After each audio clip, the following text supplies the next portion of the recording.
Hi, everyone. Hello, hello, hello. We're going to let everyone come in, get settled. We hope you're having a great night. Thanks for being here with us.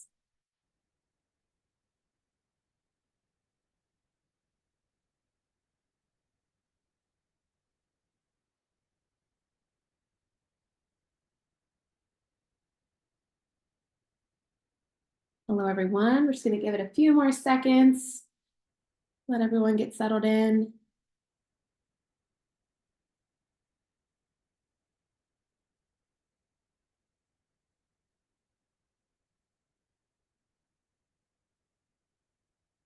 All right. Well, hello, everyone. Good afternoon, good morning, good evening, wherever you're joining from. We're so glad that you're here. This is the summer transition series for Pratt Advising. We have 3 of our amazing academic deans for the Pratt School here to talk to you today. And we hear that you've already received some emails, so it's going to be nice to put some names to faces and get to know a little bit more about the Pratt program here tonight. So a little housekeeping before we get started. The Q&A is open and ready for you. Go ahead and throw in any questions that you have in there. Just so you know, we're going to compile those and answer them at the end. So we're not going to answer throughout. But if you have a question as it pops up, put it in there so you don't forget, and we'll get to it at the end of our presentation. The chat has been disabled, so you won't be able to put anything in there. All your questions will be in the Q&A section. And then just a reminder, this webinar is being recorded for you to reference back later, and then for any of your friends who might not have had the chance to be here live. So with that, I'm going to turn it over to our amazing academic deans to get started. Thank you. Hi, everyone. Welcome. Before we jump off camera, we'd like to introduce ourselves. My name is Lupita McMillan. I am Dean McMillan, and I have the alphabet P through Z. I'm Dean Cook, and I have the first part of the alphabet, A through HA. I am Carmen Rolls, and I have the middle part of the alphabet from HE to O. So welcome, everyone. And good afternoon, good morning, wherever you are. Welcome to today's Pratt Advising webinar. We're very excited to connect with you. I hope everyone is doing well and is able to enjoy the summer. Today, we're here to provide you with information that will help you navigate the registration process. After our brief presentation, we will answer all your questions, so feel free to start later on adding them to the Q&A. We understand that some students may have very specific situations they wish to discuss, and those situations may be answered best in an email or during a Zoom meeting with your academic dean this summer. For that reason, the 3 deans will be meeting with all of our first-year advisees via Zoom. During our meeting, we can also discuss your course selections for the fall. Please check your Duke email later tonight for information about how to schedule this meeting time.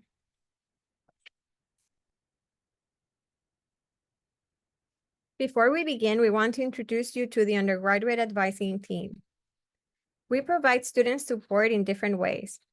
Now, introducing you from left to right, we have first our Associate Dean for Undergraduate Education, Professor Lisa Hutel. Then the 3 of us, the 3 academic deans, Ben Cook, Carmen Rolls, and Lupita McMillan. Finally, on the right-hand side, we have the directors of undergraduate studies of the engineering departments. Our role is to assist you with academic planning and to ensure you will satisfy your graduation requirements of your chosen major.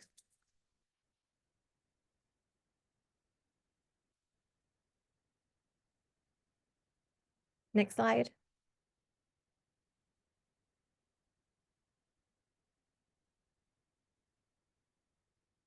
We have our next slide. All right, it's stuck for a moment, trying to get it unstuck. Great. Now, every first-year engineering student is placed in a cohort of peers with layered support to mentor them and refer them to broader university support when warranted. Student advising network is composed of first, like we've mentioned, your academic dean, who will oversee your progress during your time at Duke. Your dean is also the point person to reach out to when you're in need of assistance. Second point of contact is your 360 coach. After a few weeks following the start of the fall semester, students will be assigned a faculty advisor referred to as 360 coach that will assist them with the transition during their first year at Duke. One of the roles of the faculty advisors will be to help students choose their courses for the following semester. Now, these are not the only resources students have. Additional resources available are first, peer advisors called e-teamers.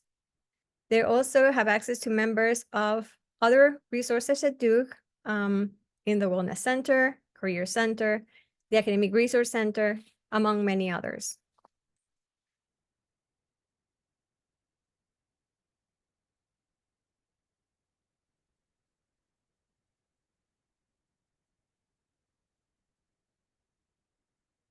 Next slide.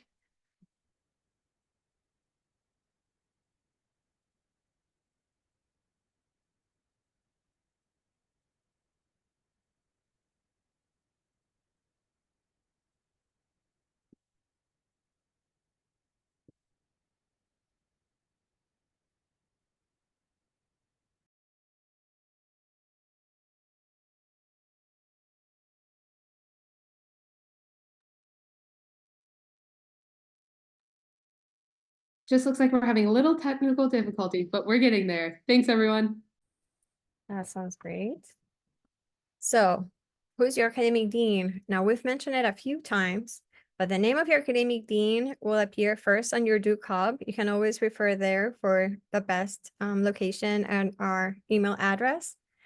But here is the breakdown. Like we mentioned earlier, the first part of the alphabet, all the students that are named between A and starting with HA will be assisted by Dean Cook. The middle part of the alphabet, last names beginning with HE, O through O will be with me, Dean Rawls. And the last part of the alphabet, last name starting with P all the way to Z will be with Dean Macmillan. Now, here we go, registering for classes. Now let's turn on to why you're really turning tonight to find out about registration and what you will register for in the fall. Now, shopping carts open today, June 3rd, and before you're able to shop for classes, be sure that you have verified and updated your personal information on Duke Hub. And always start first with completing your first year questions. Once you have completed those 2 steps, then you'll be able to start selecting courses to put in your shopping cart. Before you start shopping for classes, review the Blue Book and be sure to read very carefully the Pratt Learning and Pratt Registration sections. These 2 sections are Pratt specific and hold very different information compared to Trinity sections with the same name. In the Blue Book, you will find step-by-step instructions on how to select courses and put them in your shopping cart, learn to validate your schedule, and eventually register for classes. It's important to note that right now, you're only selecting possible courses and sections for your shopping cart to build a schedule for the fall. You will not actually register for these classes until your assigned registration window, which will be either August 6th or August 8th. You can find your assigned window on Duke Hub.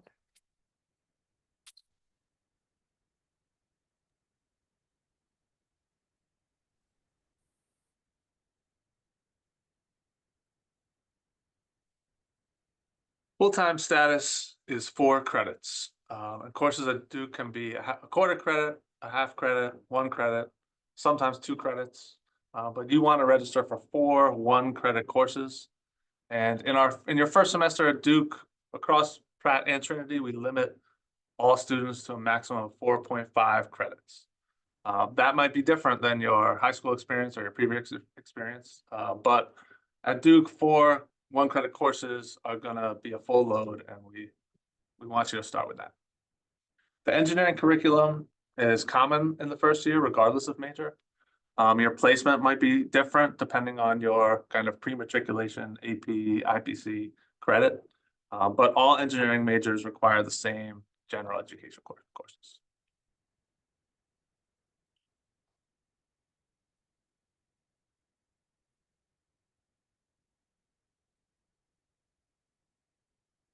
So this slide is going to refer, well, this slide is going to refer to almost all students, especially those not in focus. And I'm going to kind of go through some points about this kind of generic schedule. We want everyone to take Engineering 101 in the fall, and everyone should take math in the fall. If you have no AP, IPC, or pre-matriculation credit, you'll register for Math 111. And if you have credit for Math 21, you can register for Math 122L or 111. If you have credit for Math 21 and 22, you would register for Math 218D-2.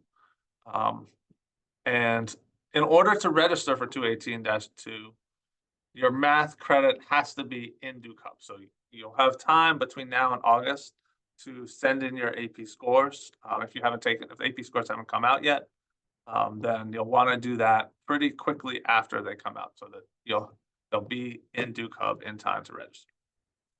If you're selected for Writing 101 in the fall, there'll be a notification in the Messages tab in Duke Hub. There's some instructions on this in the Blue Book, but you're going to want to select more than one section of Writing 101 that will work for your schedule. If there's not a notification in Duke Hub that you're assigned to Writing 101, that means you're assigned to Writing 101 in the spring, and you want to take a computing class, either Engineering 105 or Comp Sci 201 in the fall. If you don't have AP credit for computer science, then you should definitely register for Engineering 105. But if you do have AP credit for computer science, you can either choose to register for Comp Sci 201 or take Engineering 105. And we'll be sending out a placement, some placement guidelines for that. Both Engineering 105 and Comp Sci 201 or Comp Sci 201 will satisfy the Pratt computing requirement. Okay, your last course should be chemistry, Chem 101. But if you have AP credit for chemistry, then you could take Chem 110 or Chem 201, organic chemistry. No, I want to go back to that previous slide. I'm still on slide 9. So the orange slide. Yeah. If you have AP credit for chemistry, you could decide not to take chemistry, and then you could substitute in either a computing class, Writing 101 if you're not already assigned writing, Bio 201, a social science or humanities class, first year seminar, or potentially take organic chemistry if you're pre-health. And you want to, as you go through this process, you can use the schedule builder tool in Duke Hub to kind of help you build schedules to have a few different options. Okay, next slide.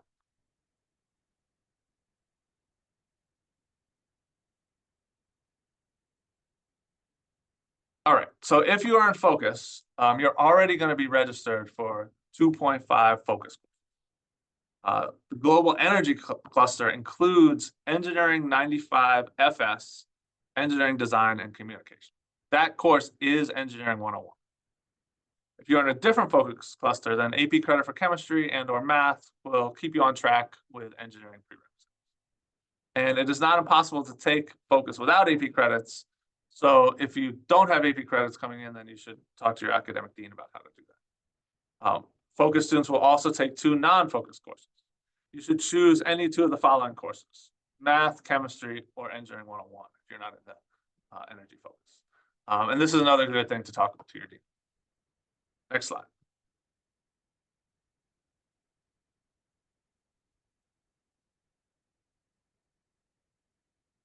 Okay, can we go? I think I want slide left.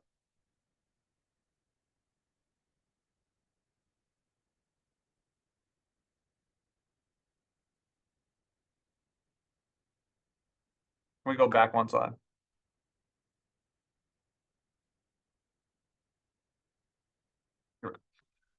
All first-year Duke students will take Writing 101. Half of you will be assigned Writing 101 in the fall and the other half in the spring. As I said, there'll be a notification in the Message Center in Duke Hub if you're assigned Writing 101 in the fall, described in the blue book. If you're not assigned Writing 101 in the fall, you can still register for Writing 101 if it fits your schedule the best when Drop Ad opens on August 9th. But you'll have to wait for all the students who are assigned. Okay, next slide.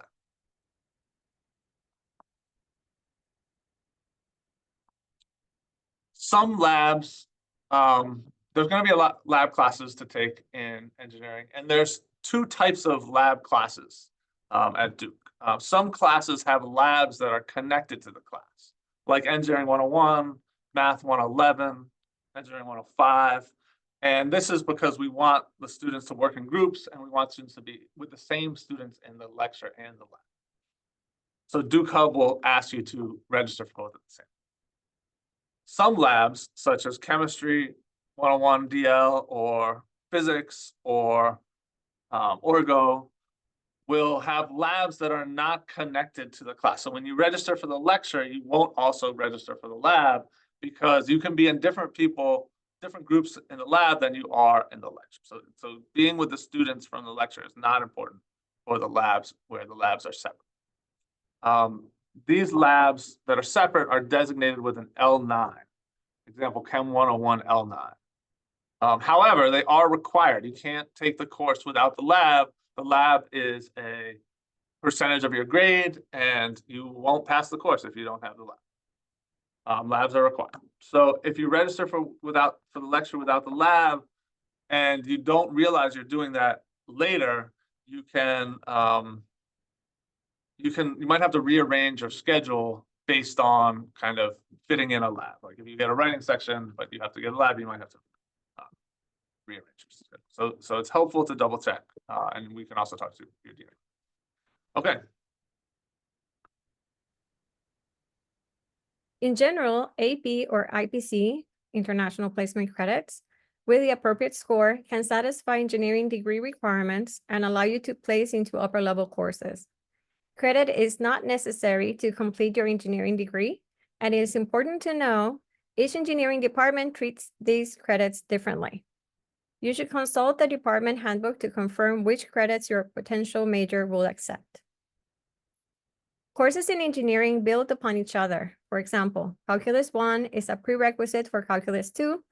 Physics, Electricity, and Magnetism is a prerequisite for microelectronic circuits and devices, and so on and so forth.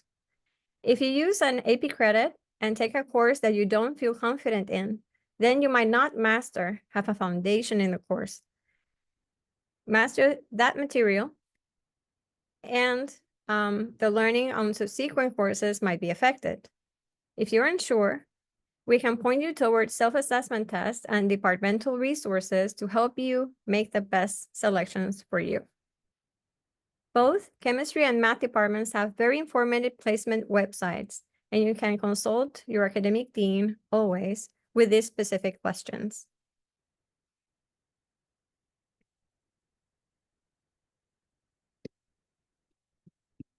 Oh, and remember, request the College Board to send all your AP scores directly to the registrar so they appear on your record and you have the prerequisites in order to be able to register for the class. Now, summer advising. Registration is one of your first experiences with Duke, and it can be a challenge to navigate, so feel free to ask questions. You will receive an email from your dean about how to make an appointment later today.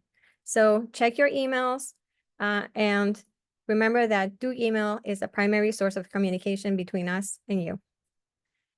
You can also email questions directly to your dean or to Pratt Advising, pratt-advising@duke.edu. We each have some vacation time this summer, but each of us will be checking both email addresses regularly over the summer. So if you ask questions, someone will provide you with your answer.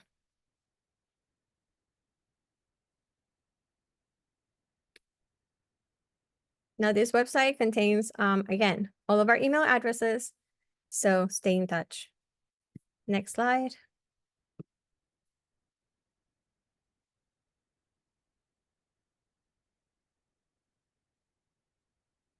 Now, dropout period. This is a new term you will become familiar with. Dropout begins on August 9th after the final registration window on the 13th. This is the time when, if you need to make changes to your schedule, you can do so during dropout window.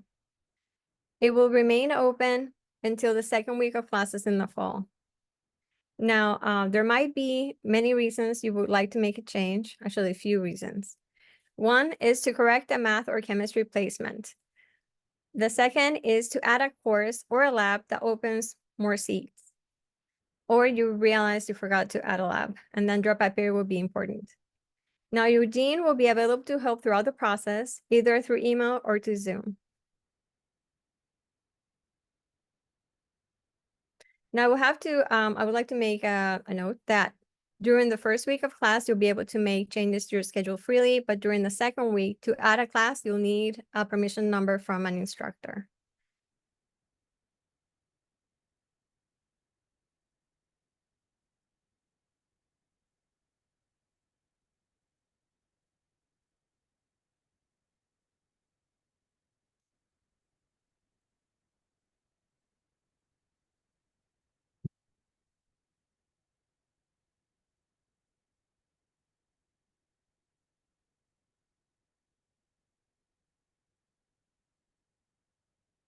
Okay, and talking about resources that you have available, one is the Engineering Student Government. Now, the Engineering Student Government will offer some shopping cart help drop-in advising hours. So this will be peer advisors, and they will provide this service between July 15 and the 18th. Now, the ESG is active looking for members, so they're looking for 3 first-year representatives during the fall semester to advocate for the class of 2028. If you're interested and would like more information, please visit these websites.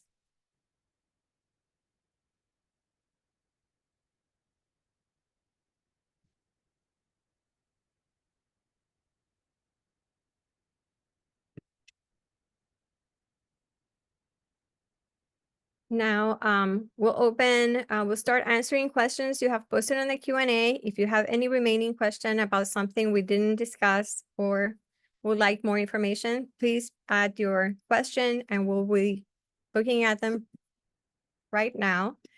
And make sure to follow us on Instagram at Pratt Deans. Awesome. Thank you, Deans. Thank you so much. We got a lot of good questions to dive into, so I'm excited.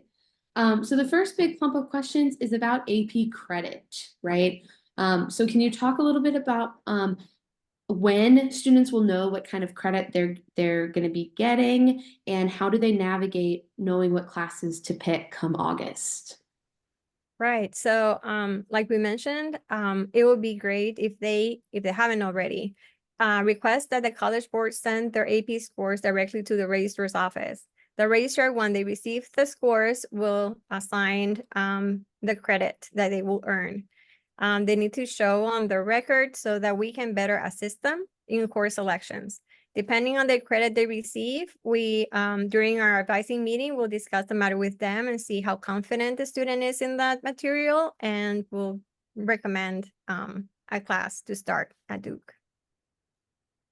Awesome. Yeah. What I know about some AP Oh. scores don't come out usually until July, and we've pushed registration back until August. So there should be time between when AP scores come out for you to send your scores to the registrar. And there's also a list on the registrar's website of what AP scores, what credits. Wonderful. Could you guys talk a little bit about students who might not be in Pratt right now and who might be interested in transferring in? What do they need to do? They need to reach out to us. I would refer them, they can reach out to any of us, or they can go directly to the dean whose last name falls in the right category, because once they transfer to Pratt, we will be their academic dean, and we can advise them on course selections and discuss more on major requirements. Then there's definitely some questions about the writing 101. Do you know when about the time the students will know in the Duke Hub if they are assigned writing 101 this semester, or for spring?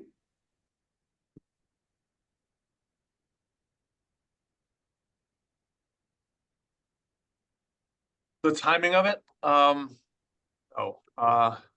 but we can find out pretty quickly. It may already be in there. And if not, it'll definitely be there before August. So before you register, so you will know and be able to work with your dean to make your plans. Let's see. What is the difference between EGR 105 and CS 201? What's the difference between, you said EGR 103? EGR 105 is taught in Python, and CompSci 201 is taught in Java. CompSci taught 201 is a required course for CompSci and for ECE. But if you haven't done any Java or object-oriented programming before, EGR 105 would be most likely be a better spot.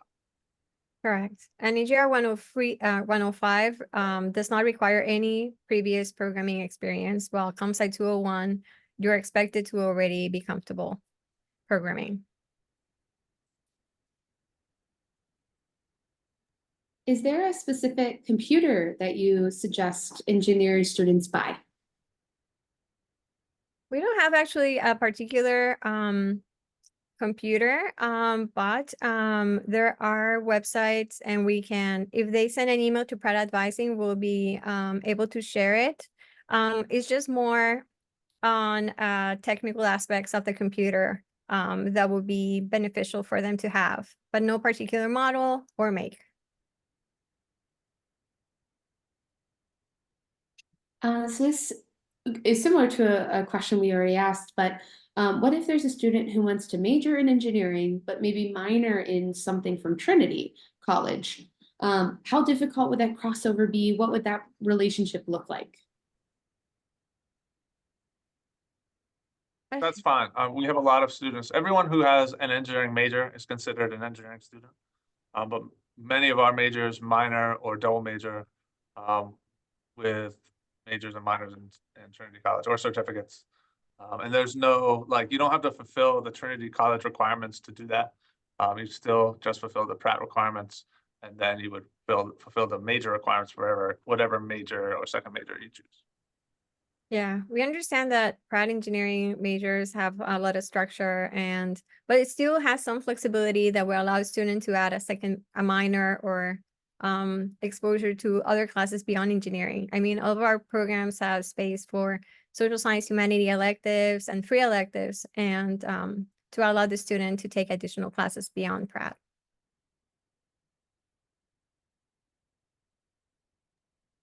Awesome.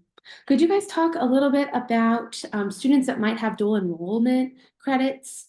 How would they go about making sure that they get credit for some of those? Who do they talk to? That's also through the registrar. There are 2 forms that they have to fill out for dual enrollment. But they're on the registrar website, and we can send that out or send that out individually. Yeah, students should be aware though that for classes they've taken while in high school, there are some requirements the course will have to fulfill in order to be able to be transferable and receive credit at Duke. The class, for example, cannot satisfy any high school requirement, must be taken at a college institution with college peers. And like Dean Cook said, they will have to submit certain forms in order to get that course evaluated by the registrar and see if it will be eligible to transfer.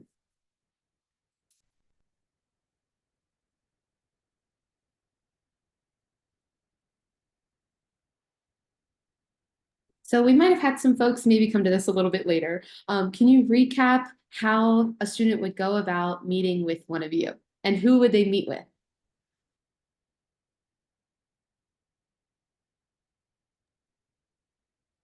So we are sending an email out to our set of students kind of at the end of this meeting.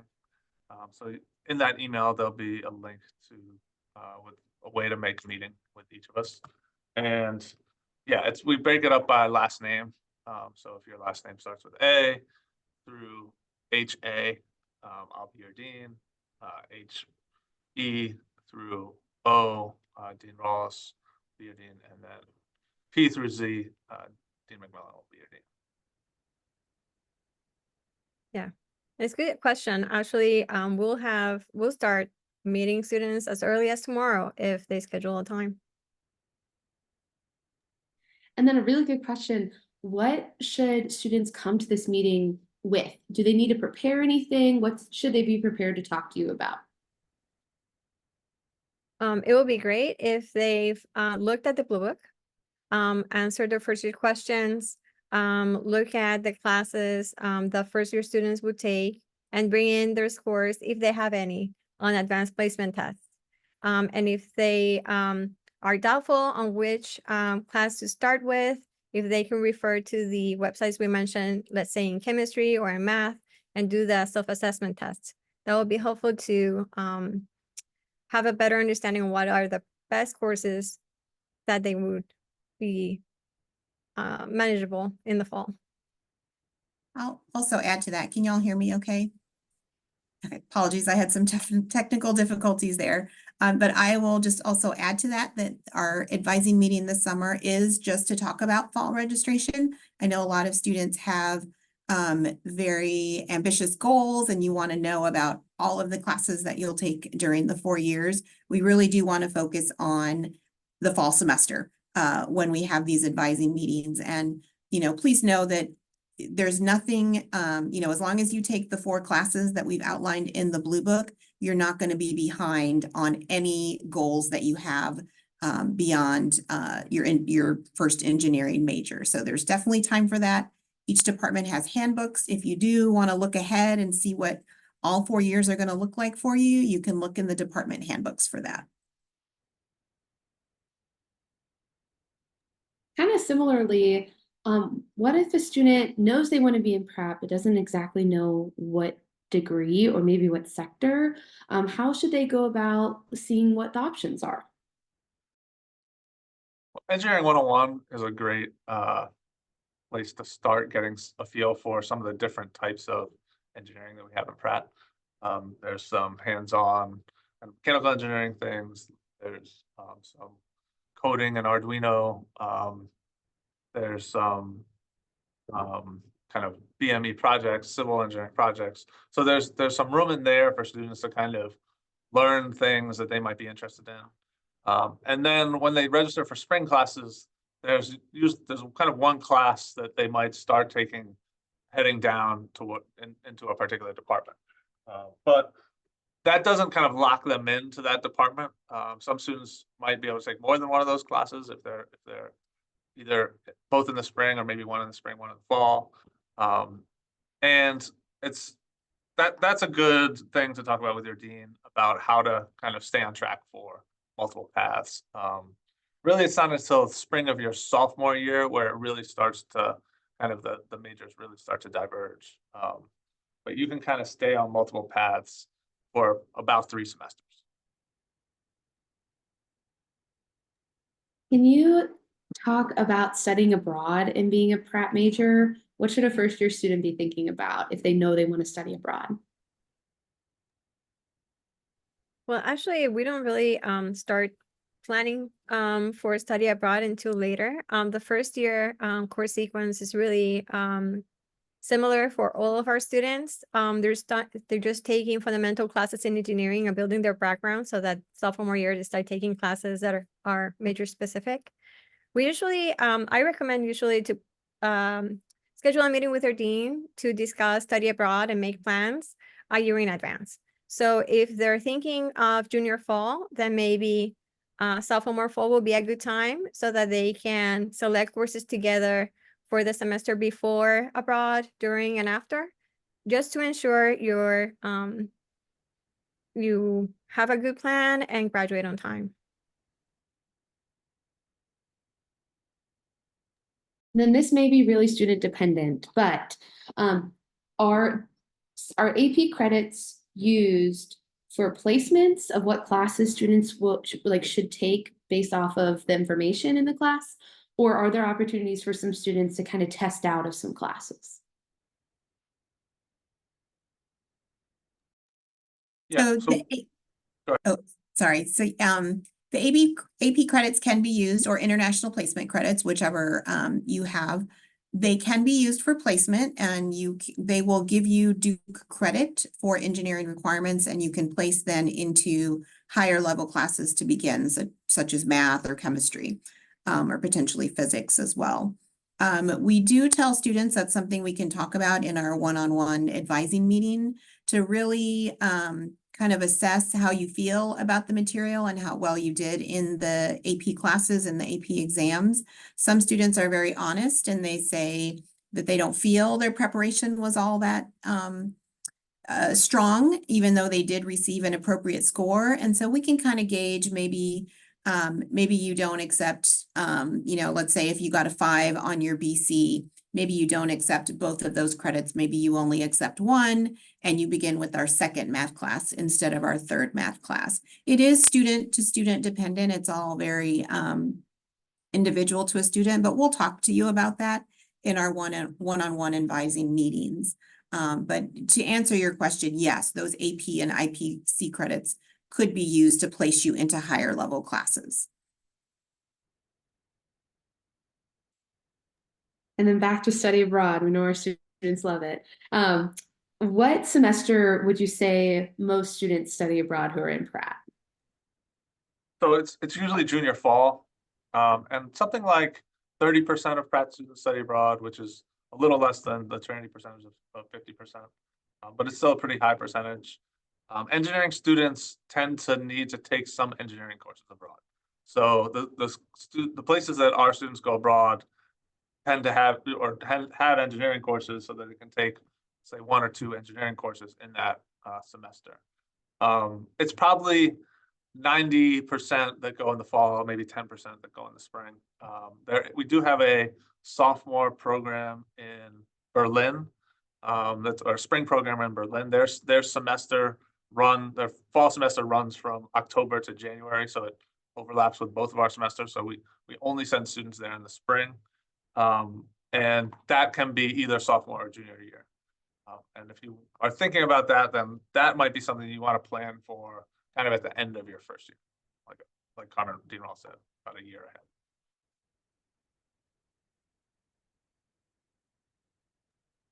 ahead. Does the foreign language requirement apply to Pratt students as well? It does not. The language requirement is a Trinity requirement.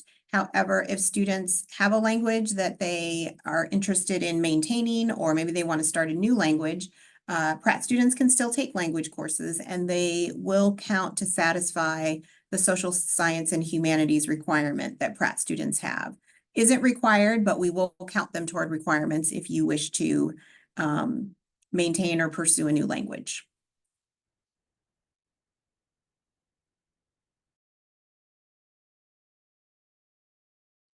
Okay, and I'll be transparent. There's some questions in the Q&A that are really, really specific. And so we're gonna hold on those because your deans are gonna reach out to you right now. And that's the perfect time to ask these questions when you meet with them, because we wanna make sure you're getting the right information for you. So with that, we're gonna wrap up this STS. Thank you all so much for being here. It sounds like you're gonna hear from your deans very soon. So if you need anything, please reach out to them. There's also that general email, pratt-advising@duke.edu. You can also reach out to us, student-orientation@duke.edu. We're happy to connect you and make sure you have everything you need. So with that, we'll say goodbye, and we hope everyone has a great afternoon and evening.